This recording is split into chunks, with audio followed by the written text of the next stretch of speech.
Bumisita sa 6th Infantry Campilan Division si 5th Infantry Division Commander Major General Gulliver Sienieres upang palakasin pa ang ugnayan at kooperasyon ng dalawang divisions ng militar. Ang News Now sa report.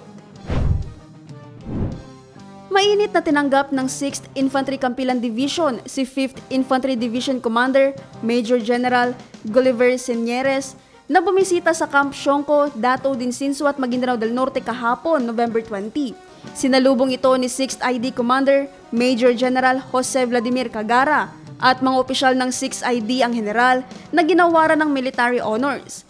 Si Major General Sienieres ay mula sa Tanglao Diwa Class of 1992.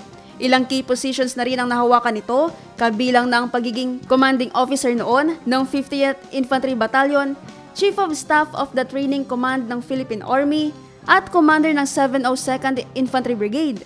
Sa buong military career nito, nakumpleto niya ang maraming military at academic course sa bansa at abroad.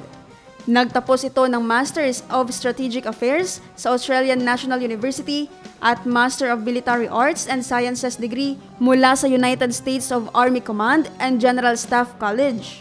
Ang kanyang pagbisita sa kampo ng 6th ID ay pagpapaigting ng samahan at pangako na magtutulungan para sa ikahuhusay pa ng Philippine Army.